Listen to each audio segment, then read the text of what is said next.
नमस्ते, जय हिंद। आप देख रहे हैं देश और दुनिया की 20 सेलेक्टेड बड़ी खबरें। उससे पहले यदि आप हमारे चैनल पर नए हैं तो चैनल को सब्सक्राइब कर ले और उसके पास वाले बेल आइकॉन को भी ऑन करें। तो चलिए देखते हैं देश और दुनिया की 20 बड़ी खबरें। आतंकी संगठन सिमी पर मोदी सरकार का एक्शन, प्रतिबंध को और 5 साल के लिए बढ़ाया। केंद्र सरकार ने आतंकी संगठन students Islamic movement of India यानी सिमी पर प्रतिबंध को बढ़ा दिया है। केंद्रीय गृह मंत्री अमित शाह ने ये जानकारी दी है। उन्होंने कहा कि आतंक को कतई बर्दाश्त नहीं करने के प्रधानमंत्री नरेंद्र मोदी के दृष्टिकोण को मजबूत करते हुए सिमी को UAPA के तहत 5 साल के लिए गैर कानूनी संगठन घोषित कर दिया गया है। सिमी को भारत की संप्रभुता, सुरक्षा और अखंडता को खतरे में डालने के लिए, आतंकवाद को बढ़ावा देने के लिए, शांति और सांप्रदायिक सद्भाव को बिगाड़ने में शामिल पाया गया है। सरकार ने देश में आतंकवाद को बढ़ावा देने और शांति व सांप्रदायिक सद्भाव बिगाड़ने में संलिप्तता के लिए आतंकवादी समूह सिमी पर लगा हुआ प्रतिबंध 5 वर्षों के लिए अब और आगे बढ़ा दिया है। केंद्रीय गृह मंत्री अमित शाह ने एक्स पर एक पोस्ट करके लिखा है कि आतंकवाद को हम बिल्कुल भी बर्दाश्त नहीं करने यानी जीरो टॉलरेंस के प्रधानमंत्री मोदी के दृष्टिकोण को मजबूत करते हुए सिमी को गैर कानूनी गतिविधि रोकथाम अधिनियम के तहत 5 साल की अवधि के लिए विधि विरुद्ध संगठन घोषित किया है। आपको बता दें कि सिमी पर पहली बार अटल बिहारी वाजपेयी की सरकार ने 2001 में प्रतिबंध लगाया था और तब से हर 5 साल में बढ़ाया जाता रहा है। सिमी पर पिछला प्रतिबंध 31 जनवरी 2019 को लगाया गया था। आखिर क्यों नहीं आएगा इकोनॉमिक सर्वे? सरकार ने दिया जवाब। GDP ग्रोथ को लेकर नया आंकड़ा जारी। हर बजट से पहले जारी होने वाला इकोनॉमिक सर्वे इस बार नहीं आएगा। दरअसल अंतरिम बजट से पहले इकोनॉमिक सर्वे पेश नहीं किया जाता है।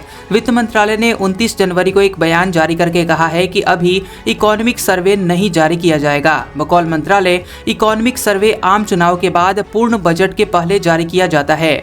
मंत्रालय ने the Indian economy a review नाम की एक रिपोर्ट जारी की है। सरकार ने इसी रिपोर्ट को जारी करते हुए कहा है कि यह इकोनॉमिक सर्वे नहीं है, उसे बाद में जारी किया जाएगा। इस रिपोर्ट में बताया गया है कि भारत अगले साल 7% की दर से वृद्धि कर सकता है। इस रिपोर्ट को मुख्य आर्थिक सलाहकार V अनंत नागेश्वरन के कार्यालय द्वारा तैयार किया गया है। रिपोर्ट की माने तो पिछले 3 साल में घरेलू मांग के दम पर इकोनॉमी की विकास दर 7% तक पहुंच गई है। इसमें बताया गया है कि सरकार के कदमों के कारण निजी खपत और निवेश में मजबूती आई है। इसके साथ ही मैन्युफैक्चरिंग और इंफ्रास्ट्रक्चर में निवेश से भी आपूर्ति बढ़ी है। रिपोर्ट में बताया गया है कि आने वाले सालों में इकोनॉमी 7% की रफ्तार से बढ़ेगी और अगले 6 से 7 साल में भारतीय इकोनॉमी $7 ट्रिलियन अर्थव्यवस्था बन जाएगा। इससे देश के लोगों की जीवन गुणवत्ता और जीवन स्तर सुधारने में बड़ी मदद मिलेगी। हालांकि रिपोर्ट में भू राजनीतिक संघर्षों के एक जोखिम की तरह बताया गया है। आपको बता दें कि बजट सत्र 1 फरवरी से शुरू होगा। इस दिन वित्त मंत्री अंतरिम बजट पेश करेंगी। अंतरिम बजट से वर्तमान सरकार को नई सरकार के आने और पूर्ण बजट पेश होने तक देश को चलाने के लिए पैसा मिलता है। खत्म हो जाएगा चांद का वजूद, फिर कहां जाएंगे धरती के लोग? नासा की रिपोर्ट में हुआ बड़ा खुलासा। इंसान चांद पर बसने के सपने देख रहा है। चांद को इंसानों के लिए भविष्य का ठिकाना माना जा रहा है। वैज्ञानिक इस बात की संभावना जता रहे हैं कि भविष्य में जब पृथ्वी में जलवायु परिवर्तन के कारण पृथ्वी मुश्किल हो जाएगा, तब मानव जाति चांद पर कॉलोनी बसाकर रह सकती है। लेकिन नई साइंटिफिक रिपोर्ट से ये पता चलता है कि इस फ्यूचर प्लान में संकट आ सकता है। नए शोध से संकेत मिलता है कि पृथ्वी का खगोलीय साथी चंद्रमा कई परिवर्तनों से गुजर रहा है।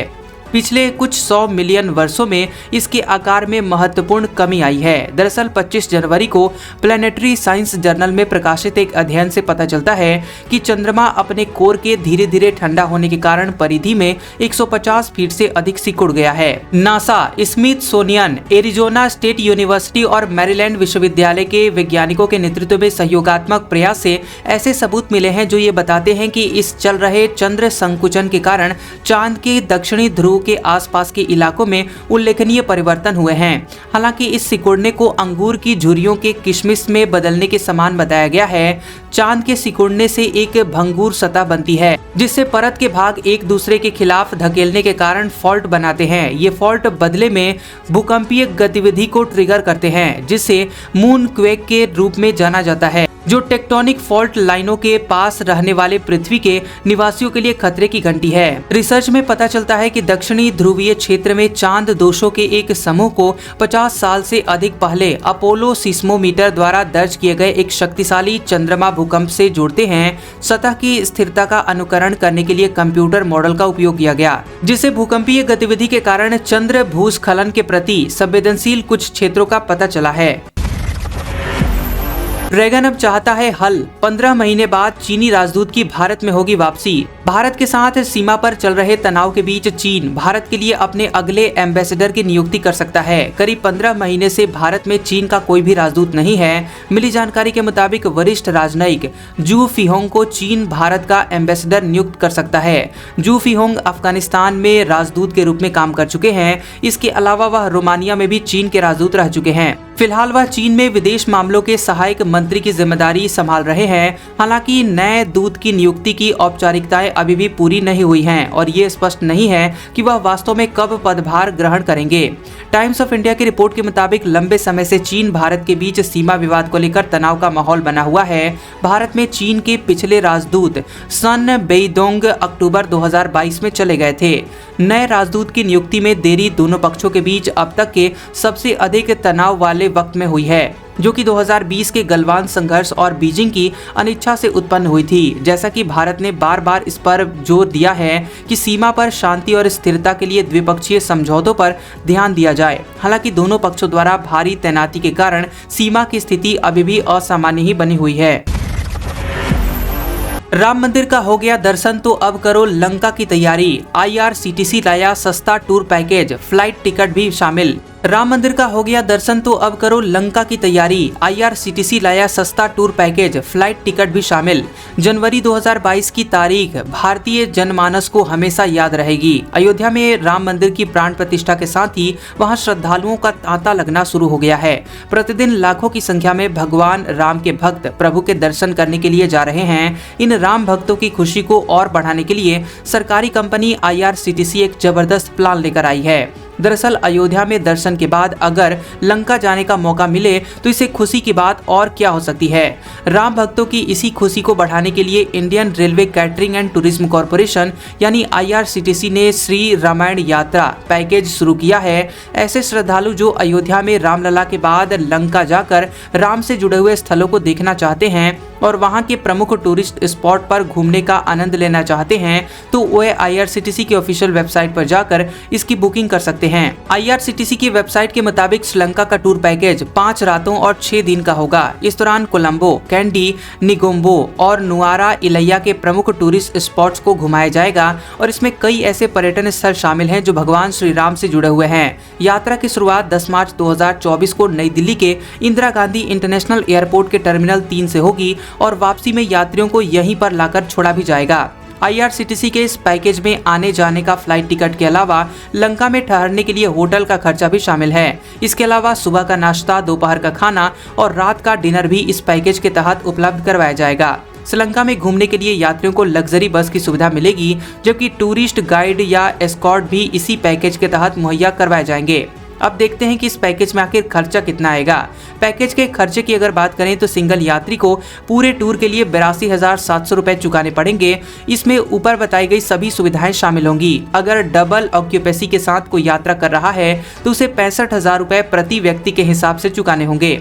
इसी तरह से 3 लोग अगर एक साथ यात्रा कर रहे हैं तो एक ही रूम में ठहरना चाहते हैं तो 63,000 रुपए का खर्चा आएगा। इसके साथ में अगर बच्चा भी है तो इसके लिए अलग बेड चाहिए तो उसका पूरा खर्चा 49,500 रुपए होगा, जबकि बिना एक्स्ट्रा बेड के बच्चे के टूर का खर्च 47,000 रुपए आने का अनुमान है। अगर आप जाने का मन बना लिए हैं तो अब देखते हैं कि कौन कौन से डॉक्यूमेंट्स की इसके लिए जरूरत पड़ेगी। देखिए, यात्रियों को अपने साथ कुछ जरूरी डॉक्यूमेंट्स भी लेकर चलने पड़ेंगे। IRCTC की वेबसाइट के अनुसार कम से कम 6 महीने की वैलिडिटी वाला पासपोर्ट लेकर ही श्रीलंका की यात्रा की जा सकेगी। सभी यात्रियों को कोरोना के 2 डोज के वैक्सीनेशन लेने का सर्टिफिकेट भी साथ में रखना होगा। श्रीलंका से वापसी की तारीख से लेकर 6 महीने का वैलिड पासपोर्ट आपके पास होना चाहिए। मोसाद ने ईरान में कर दिया बड़ा कांड, ईरान के लोगों से ही करवाई जासूसी, अब 4 को मिली मौत की सजा। ईरान ने रक्षा मंत्रालय से जुड़ी हुई एक फैक्ट्री को निशाना बनाने का षड्यंत्र रचने और इजराइल की खुफिया एजेंसी मोसाद के लिए काम करने के दोषी 4 लोगों को मौत की सजा दी है। आधिकारिक IRNA समाचार एजेंसी ने बताया है कि इन लोगों को 2022 में ईरान के रक्षा मंत्रालय से जुड़ी हुई और इस्फहान शहर में मिसाइल और रक्षा उपकरणों से संबंधित एक फैक्ट्री को निशाना बनाने का षड्यंत्र रचने का दोषी ठहराया गया था। इन चारों लोगों की पहचान कर ली गई है और ये चारों ईरानी नागरिक हैं। देश के उच्चतम न्यायालय ने सितंबर में एक अन्य अदालत द्वारा उन्हें सुनाई गई मौत की सजा को बरकरार रखा था, जिसके बाद उन्हें मृत्यु दंड दिया गया। मीडिया ने ये नहीं बताया कि मृत्यु दंड किस तरीके से दिया गया, लेकिन ईरान में आमतौर पर फांसी पर लटकाकर सजा दी जाती है। सैनिकों के मोटापे से परेशान है आर्मी, फिटनेस के बदले नियम, फेल हुए तो छुट्टियों में होगी कटौती। भारतीय सेना खराब जीवन शैली के चलते अधिकारियों के बीच घटते हुए शारीरिक मानकों को देखते हुए एक नई फिटनेस नीति लेकर आई है। इस नई नीति के तहत सैन्य अधिकारियों को नए टेस्ट से गुजरना होगा।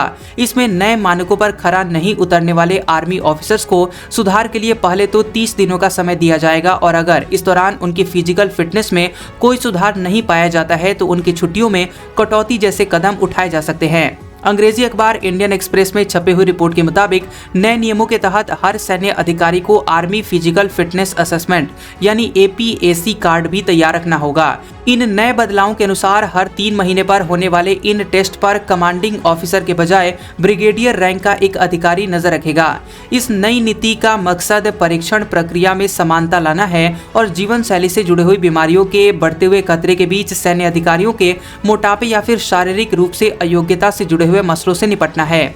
मौजूदा नियमों के मुताबिक हर 3 महीने में बैटल फिजिकल एफिशिएंसी टेस्ट यानी BPET और फिजिकल प्रोफिशिएंसी टेस्ट यानी PPT होता है। BPET के तहत एक शख्स को 5 किलोमीटर की दौड़, 60 मीटर की तेज दौड़, रस्सी के सहारे ऊपर चढ़ना और तय समय में 9 फीट के गड्ढे को पार करना होता है। इन सारे टेस्ट में समय सैन्य कर्मियों की उम्र के हिसाब से तय किया जाता है। वहीं PPT में 2.4 किलोमीटर की दौड़, 5 metre shuttle, push ups, chin ups, sit ups और 100 मीटर की स्प्रिंट होती है। इसके अलावा कुछ स्थानों पर तैराकी जांच भी होती है। इन सभी जांच के नतीजों को एनुअल कॉन्फिडेंशियल रिपोर्ट यानी ACR में शामिल किया जाता है, जिसके जिम्मेदार कमांडिंग ऑफिसर यानी CO होते हैं। अखबार के मुताबिक फिटनेस टेस्ट के नए नियमों के तहत ब्रिगेडियर रैंक के अधिकारी 2 कर्नल और एक मेडिकल अधिकारी के साथ मिलकर हर 3 महीने में सैन्य कर्मियों की फिटनेस परखेंगे। सैनिकों को BPET और PPT के अलावा कुछ नए टेस्ट भी देने होंगे। इसमें 10 किलोमीटर का स्पीड मार्च और हर 6 महीने में 32 किलोमीटर का रूट मार्च शामिल है। इसके साथ ही 50 मीटर का तैराकी का टेस्ट भी देना होगा। आपको बता दें कि सभी सैनिकों को आर्मी फिजिकल असेसमेंट कार्ड तैयार रखना होगा और टेस्ट के नतीजों को 24 घंटे के अंदर दाखिल भी करना होगा। मीडिया रिपोर्ट के मुताबिक जो सैनिक इन फिटनेस टेस्ट के तय मानकों पर खरे नहीं उतरते हैं या फिर निर्धारित वजन से ज्यादा मोटे पाए जाते हैं तो उन्हें अपनी हालत दुरुस्त करने के लिए 30 दिनों का समय दिया जाएगा। अगर इस दौरान उनमें कोई सुधार नहीं होता है तो उनकी छुट्टियों और TD कोर्सेज में भी कटौती कर दी जाएगी। झारखंड में मची हलचल के बीच गवर्नर CP राधाकृष्णन का बड़ा बयान, बोले कानून का पालन करें हेमंत सोरेन। झारखंड के CM हेमंत सोरेन को ED के समन पर झारखंड के राज्यपाल CP राधाकृष्णन का बड़ा बयान सामने आया है। झारखंड के राज्यपाल CP राधाकृष्णन ने कहा कि अगर CM जवाब नहीं दे रहे हैं तो उन्हें जल्द ही जवाब देना होगा। एक सच्चे नागरिक के रूप में हमें इसका पालन करना चाहिए। कानून व्यवस्था की स्थिति बहुत अच्छी नहीं है। झारखंड के राज्यपाल ने कहा कि कानून व्यवस्था की स्थिति बहुत संतोषजनक है। मैंने कई बार व्यक्त किया है, कार्रवाई की जानी चाहिए। उन्होंने कहा कि हेमंत सोरेन को कानून का पालन करना चाहिए। बता दें कि जांच एजेंसी ED झारखंड के मुख्यमंत्री हेमंत सोरेन को तलाश रही है। सूत्रों से जो जानकारी मिली है उसके मुताबिक हेमंत सोरेन पिछले 2 दिनों से दिल्ली में नहीं है, लेकिन ED की टीम सुबह से ही हेमंत सोरेन को तलाश रही है, लेकिन वो नहीं मिल रहे हैं। हालांकि सूत्रों के मुताबिक अब ED को हेमंत सोरेन का लोकेशन मिल गया है। दिल्ली में अब हर घर मिलेगी फ्री बिजली, 700 रुपए की कमाई भी, कमर्शियल बिल होगा आधा, बस करना होगा ये काम। दिल्ली सरकार नई सोलर नीति लागू करने जा रही है। इसके तहत अपने घर की छत पर सोलर पैनल लगाने वाले लोगों को फ्री बिजली मुहैया कराने की सरकार तैयारी कर रही है। दिल्ली के CM अरविंद केजरीवाल ने सोलर नीति 2024 के बारे में जानकारी देते हुए कहा है कि इसके तहत उद्योग धंधे चलाने वाले लोगों को भी फायदा होगा। अपनी कमर्शियल यूनिट पर सोलर पैनल लगाने पर लोगों के बिजली बिल आधे हो सकते हैं। दिल्ली के सीएम अरविंद केजरीवाल ने कहा कि जो लोग अपने घर की छत पर सौर पैनल लगाएंगे उन्हें शून्य बिजली बिल देना होगा, चाहे वे कितनी भी यूनिट बिजली का उपभोग करें। दिल्ली सरकार की नई सौर नीति पेश करते हुए सीएम केजरीवाल ने ये बातें कही है। इसके साथ ही ये भी बताया है कि 10 दिनों के भीतर इसकी अधिसूचना भी जारी कर दी जाएगी। केजरीवाल ने कहा कि आप सभी जानते हैं कि हम दिल्ली में 200 यूनिट तक मुफ्त बिजली प्रदान करते हैं, 400 यूनिट तक आधी और उससे अधिक पर पूरा बिल लिया जाता है, लेकिन अब उपभोक्ताओं को सौर ऊर्जा उत्पादन के लिए भुगतान किया जाएगा। सीएम ने अपने आधिकारिक एक्स अकाउंट पर पोस्ट करते हुए वीडियो में कहा है कि जो लोग घर की छत पर सौर पैनल लगाएंगे उन्हें दिल्ली की सौर नीति 2024 के तहत शून्य बिजली बिल मिलेगा। इसके अलावा जो लोग सौर पैनल स्थापित करेंगे उन्हें हर महीने 700 से 900 रुपए की अतिरिक्त आय मिल सकती है। वाणिज्यिक और औद्योगिक उपभोक्ताओं के बिजली बिल आधे कर दिए जाएंगे। न्यूज क्लिक के एडिटर और एचआर हेड को नहीं मिली राहत, हिरासत 17 फरवरी तक बढ़ी, चीन से है कनेक्शन।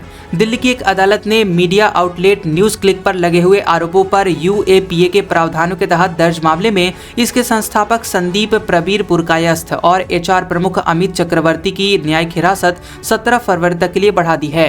इन पर चीन के समर्थन में प्रचार प्रसार के लिए पैसे लेने का आरोप है। इससे पहले 9 जनवरी को अदालत ने चक्रवर्ती को सरकारी गवाह बनने की अनुमति दे दी थी। उन्होंने विशेष न्यायाधीश हरदीप कौर के सामने एक आवेदन दायर करके माफी की मांग की थी। चक्रवर्ती ने दावा किया था कि उनके पास ऐसे महत्वपूर्ण जानकारी है जिसका वह दिल्ली पुलिस को खुलासा करना चाहते हैं। छत्तीसगढ़ में डीएमएफ और चावल घोटाले पर एसीबी ने कसा शिकंजा, ईडी की शिकायत पर दर्ज की 2 एफआईआर। छत्तीसगढ़ के कथित राशन घोटाले के मामले में प्रवर्तन निदेशालय की रिपोर्ट के आधार पर राज्य के एंटी करप्शन ब्यूरो यानी एसीबी ने 2 मुकदमे दर्ज किए हैं। डीएमएफ फंड में करोड़ों के वित्तीय घोटाले पर पूर्व कलेक्टर रानू साहू समेत 10 अन्य पर मामला दर्ज किया गया है। इसके साथ ही पीडीएस घोटाले में पूर्व एमडी समेत अन्य को भी आरोपी बनाया गया है। आरोप है कि निजी कंपनियों को टेंडर देने की आड़ में बड़ी धांधली की गई, कमीशन की आड़ में करोड़ों के वारे न्यारे किए गए। बिहार पुलिस अब यूपी के माफियाओं के घर पर चलवाएगी बुलडोजर, 90 इनामी की भी लिस्ट तैयार। बिहार में एनडीए की सरकार बनते ही पुलिस भी एक्शन मोड में आ गई है। माफिया और अपराधियों के विरुद्ध कार्रवाई के लिए पुलिस सख्त हो गई है। लंबे समय से फरार चल रहे अपराधियों और माफियाओं के विरुद्ध पुलिस इश्तेहार चस्पा करके सरेंडर करने की चेतावनी दे रही है। सरेंडर नहीं करने पर घर पर बुलडोजर चलाकर कुर्की भी करेगी। अपराधी चाहे बिहार का हो या फिर यूपी का हो, हर स्तर पर पुलिस कार्रवाई करने में जुटी हुई है। एसपी स्वर्ण प्रभात का कहना है कि लंबे समय से फरार अपराधी या माफिया हो, उनकी गिरफ्तारी के लिए पुलिस विशेष छापेमारी अभियान चला रही है। सरेंडर करने के लिए अपराधियों को मौका दिया गया है। सरेंडर नहीं करने पर उनके संपत्ति को पुलिस कुर्क करेगी। बता दें कि गोपालगंज के मोहम्मदपुर थाने की पुलिस ने यूपी के मुरादाबाद के शराब माफिया के घर पर इश्तेहार चस्पाया है। मुरादाबाद जिले के मैनाठेर थाना क्षेत्र के डोंगरपुर गांव के निवासी शराब माफिया और जफर हुसैन के पुत्र मुजाहिद हुसैन के घर पर पुलिस ने इश्तेहार तामिला कराया है। न्यायालय से जारी इश्तेहार को लेकर 21 दिनों के अंदर सरेंडर नहीं किए जाने पर कुर्की करने की चेतावनी दी गई है। मुजाहिद ट्रकों से शराब की खेप गोपालगंज में भेजता था। साल 2020 से वो फरार चल रहा है। भारत से पंगा लेना पड़ गया मालदीव को भारी, राष्ट्रपति मोहम्मद मुजू की जाएगी कुर्सी, महाभियोग चलाने की चल रही है तैयारी। विपक्षी मालदीवियन डेमोक्रेटिक पार्टी का संसदीय समूह भारत जैसे सहयोगी देशों के साथ हालिया कूटनीतिक खींचतान के मद्देनजर राष्ट्रपति मोहम्मद मुजू के खिलाफ महाभियोग प्रस्ताव पेश करने पर सहमत हो गया है। बता दें कि एमडीपी एक अन्य विपक्षी दल डेमोक्रेट्स के साथ साझेदारी में महाभियोग प्रस्ताव शुरू करने के लिए पर्याप्त हस्ताक्षर जुटाने में कामयाब रही है। हालांकि इस मुद्दे पर देश की संसद के अंदर उस वक्त हाथापाई हो गई जब सत्तारूढ़ दल ने अविश्वास प्रस्ताव को विफल करने का प्रयास किया। इसका वीडियो भी सोशल मीडिया पर वायरल हो रहा है। विशेष रूप से पूर्व राष्ट्रपति इब्राहिम मोहम्मद सोलिह की एमडीपी संसद पर नियंत्रण रखती है और सत्तारूढ़ गठबंधन प्रोग्रेसिव पार्टी ऑफ मालदीव और राष्ट्रपति मोहम्मद मुजू की पार्टी पीपुल्स नेशनल कांग्रेस के पास संसदीय बहुमत नहीं है। सुबह से ढूंढ रही ईडी, अब तक नहीं मिले हेमंत सोरेन। अब सीएम हाउस से ईमेल भेजकर दी गई बड़ी जानकारी। जमीन घोटाला मामले में ईडी की टीम लगातार सीएम हेमंत सोरेन को समन जारी करके पूछताछ के लिए बुला रही थी और इसी बीच प्रवर्तन निदेशालय की टीम इस मामले में पूछताछ के लिए दिल्ली स्थित सीएम हेमंत सोरेन के आवास पर पहुंची थी। वहीं इस बीच अब मुख्यमंत्री आवास से ईडी को एक मेल किया गया है जिसमें यह कहा गया है कि सीएम हेमंत सोरेन 31 तारीख को ईडी के सामने पेश होंगे। सूत्रों की माने तो हेमंत सोरेन दिल्ली में ही हैं, लिहाजा उनको ट्रेस करने की कोशिश हो रही है। यही वजह है कि उनके मूवमेंट के बारे में ड्राइवर से पूछा जा रहा है कि वो कहां है या कहां हो सकते हैं। सीएम के निजी ड्राइवर रविंद्र ने ईडी की टीम से कहा है कि हम कल और परसों 2 दिन छुट्टी पर थे। सीएम हेमंत सोरेन शांति निकेतन स्थित अपने आवास, मोतीलाल नेहरू स्थित शिबू सोरेन के आवास और झारखंड भवन तीनों में से कहीं नहीं है। दिल्ली में ईडी की टीम की इस कार्रवाई से झारखंड की सियासी हलचल बढ़ गई है। दरअसल मामला जमीन घोटाले से जुड़ा हुआ है। लोकसभा से पहले राज्यसभा के लिए होगी महाभारत। 15 राज्यों की 56 सीटों पर होंगे चुनाव। इलेक्शन कमीशन ने बताई तारीख। 15 राज्यों की 56 सीटों के लिए राज्यसभा चुनाव 27 फरवरी को होगा। निर्वाचन आयोग ने इसकी जानकारी दी है। ये सभी सीटें अप्रैल में खाली हो रही हैं, जिसके लिए इलेक्शन कमीशन ने अधिसूचना जारी की है। आयोग ने बताया है कि 15 राज्यों में अप्रैल महीने में राज्यसभा की 56 सीटें खाली हो रही हैं। राज्यसभा की खाली हो रही इन सीटों पर 27 फरवरी को चुनाव होगा। राज्यसभा सीटों के लिए यह चुनाव ऐसे समय में हो रहे हैं जबकि अगले कुछ ही महीनों में देश में लोकसभा के चुनाव भी होने वाले हैं। चुनाव आयोग ने बताया है कि 50 सदस्य 2 अप्रैल को सेवानिवृत्त हो जाएंगे, जबकि 6 सदस्य 3 अप्रैल को सेवानिवृत्त होंगे।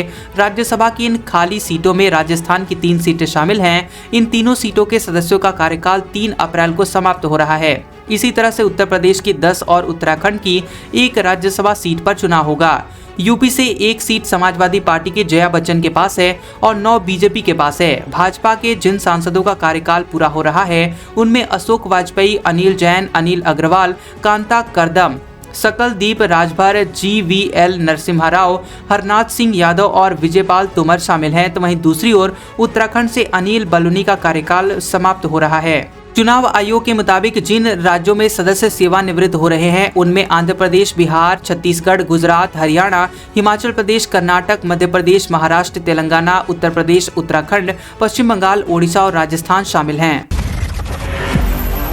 देखता रह गया विपक्ष। भाजपा ने 2 राज्यों में लोकसभा चुनाव से पहले ही कर दिया बड़ा खेला। लोकसभा चुनाव में अभी कुछ देर और है, लेकिन भारतीय जनता पार्टी ने अपनी तैयारियों को अमली जामा पहनाना शुरू कर दिया है और यही वजह है कि जम्मू कश्मीर और गुजरात में विपक्षी दलों के कई बड़े नेता बीजेपी में शामिल हो गए हैं। जम्मू कश्मीर के कठुआ जिले में नेशनल कॉन्फ्रेंस के एक वरिष्ठ नेता कई पार्टी कार्यकर्ताओं के साथ भारतीय जनता पार्टी में शामिल हो गए। डॉक्टर फारूक अब्दुल्ला के नेतृत्व वाली पार्टी को झटका देते हुए कठुआ के NC जिला अध्यक्ष ग्रामीण संजीव खजूरिया कई पार्टी कार्यकर्ताओं के साथ भाजपा में शामिल हो गए। वहीं आपको बता दें कि दूसरी ओर गुजरात भाजपा ने विभिन्न राजनीतिक दलों के कई नेताओं को शामिल करने की घोषणा की, जो राज्य की राजनीतिक गतिशीलता में एक महत्वपूर्ण बदलाव का प्रतीक है। गांधीनगर में आयोजित एक कार्यक्रम में जिसमें राज्य भाजपा के प्रमुख CR पाटिल ने भाग लिया और प्रभावशाली हस्तियों की भागीदारी देखी गई। बड़ी संख्या में अन्य दलों के लोगों ने भाजपा में शामिल होने का विकल्प चुना। भगवा खेमे में शामिल होने वालों में दाभोई के पूर्व विधायक बालकृष्ण पटेल भी शामिल हैं, जो 2022 में टिकट से वंचित होने के बाद भाजपा से कांग्रेस में चले गए थे, लेकिन 2022 के चुनाव में कांग्रेस के टिकट पर चुनाव हार गए थे, लेकिन अब वो फिर से भाजपा में आ गए हैं। 12 फरवरी को बिहार की NDA सरकार का होगा फ्लोर टेस्ट। 15 फरवरी से शुरू हो सकता है बजट सत्र। इस वक्त बिहार की राजधानी पटना से बड़ी खबर है। दरअसल सूत्रों के अनुसार बिहार में बनी हुई NDA की नई सरकार 12 फरवरी को बिहार विधानमंडल में फ्लोर टेस्ट देगी। दरअसल बिहार में NDA की सरकार बन चुकी है और ऐसे में 12 फरवरी को नई सरकार को फ्लोर टेस्ट से गुजरना होगा। हालांकि इस फ्लोर टेस्ट के दौरान सरकार को किसी तरह की कोई परेशानी नहीं होने की उम्मीद जताई जा रही है, क्योंकि सरकार बनाने के लिए NDA के पास अभी पर्याप्त बहुमत की स्थिति दिखाई दे रही है। वहीं इसी बीच एक और बड़ी खबर है कि इस बार बिहार विधानमंडल का बजट सत्र 15 फरवरी से शुरू हो सकता है। वहीं सूत्रों के अनुसार इस बार का बजट सत्र 29 फरवरी तक चल सकता है। वहीं बिहार के महाधिवक्ता नियुक्ति को लेकर अधिकार CM नीतीश कुमार को सौंपा गया है। बिहार में महाधिवक्ता कौन होगा, इसका सिलेक्शन CM करेंगे। PK शाही निवर्तमान महाधिवक्ता हैं। बता दें कि जब नई सरकार बनती है तो प्रदेश में महाधिवक्ता की भी फिर से नियुक्ति की जाती है। परीक्षा पे चर्चा 2024 कार्यक्रम में पीएम मोदी ने कहा, बच्चे के रिपोर्ट कार्ड को अपना विजिटिंग कार्ड न बनाएं। पीएम मोदी ने परीक्षा पे चर्चा कार्यक्रम के दौरान बच्चों को परीक्षा के तनाव से निकलने की सलाह दी। इसके साथ ही कई सारे टिप्स भी दिए। पीएम मोदी ने बच्चों को कई गुरु मंत्र दिए और कार्यक्रम को संबोधित किया। उन्होंने माता पिता से भी अपील की कि बच्चों के परफॉर्मेंस और उसकी रिपोर्ट कार्ड को अपना विजिटिंग कार्ड न बनाएं। पीएम मोदी ने कहा कि प्रतिस्पर्धा स्वस्थ होनी चाहिए, दोस्तों के प्रति ईर्ष्या की भावना नहीं रखनी चाहिए। पीएम ने कहा कि दूसरों से नहीं, खुद से प्रतिस्पर्धा करें। जहां आप मजबूत हैं वहां आप उसकी मदद करें और जिस विषय में वह मजबूत हो उससे आप मदद लें। इससे दोनों मिलकर परीक्षा के तनाव को दूर कर सकते हैं। इस दौरान पीएम मोदी ने कई बड़ी बातें कही। पीएम मोदी ने कहा कि मैं हर चुनौती को चुनौती देता हूँ, चुनौती जाएगी, स्थितियाँ सुधर जाएंगी। इसकी प्रतीक्षा करते हुए मैं सोया हुआ नहीं रहता हूं, हर चुनौती के लिए स्ट्रेटजी बनाता हूं। पीएम ने कहा कि मोबाइल पर कितनी ही लोकप्रिय चीजें क्यों न आ रही हों, लेकिन उसका एक समय निश्चित करना बहुत जरूरी है। पीएम मोदी ने कहा कि टीचर्स को बच्चों से घुलना मिलना चाहिए, क्लास में सहज माहौल बनाना चाहिए जिससे बच्चे आप में रुचि लें। पीएम ने कहा कि हमें आदत डालनी चाहिए कि हम निर्णायक बने और निर्णायकता बहुत खराब होती है, उससे बाहर आना चाहिए। पीएम ने बच्चों से कहा कि लिखने की प्रैक्टिस जरूर करें, जितना लिखेंगे उतनी स्पीड आएगी और गलतियां समझ में आएंगी। पीएम ने कहा कि शिक्षक का काम केवल नौकरी करना या नौकरी बदलना नहीं है, उनका काम जिंदगी को संवारना और उसे सामर्थ्य देना है। ऐसे शिक्षक ही परिवर्तन लाते हैं। पीएम ने शुरुआत में कहा कि छात्र पहले से कहीं अधिक नवोन्मेषी हो गए हैं। ये कार्यक्रम मेरे लिए भी एक परीक्षा की तरह ही है। पीएम ने माता पिता से कहा कि आपको किसी बच्चे की तुलना किसी दूसरे से नहीं करनी चाहिए, क्योंकि यह उसके भविष्य के लिए हानिकारक हो सकता है। पीएम ने कहा कि कुछ माता पिता अपने बच्चे के रिपोर्ट कार्ड को अपना विजिटिंग कार्ड मानते हैं, यह ठीक बात नहीं है। पीएम ने अपने संबोधन के दौरान कहा कि प्रतिस्पर्धा और चुनौतियां जीवन में प्रेरणा का काम करती हैं, लेकिन प्रतिस्पर्धा स्वस्थ होनी चाहिए। तो कैसा लगा ये वीडियो हमें कमेंट करके जरूर बताएं और ऐसी खबरों को देखने के लिए आप हमारे चैनल को सब्सक्राइब करें और उसके पास वाले बेल आइकन को भी ऑन करें। तो मिलते हैं अगले वीडियो में। इस वीडियो को पूरा देखने के लिए आप सभी का बहुत बहुत शुक्रिया।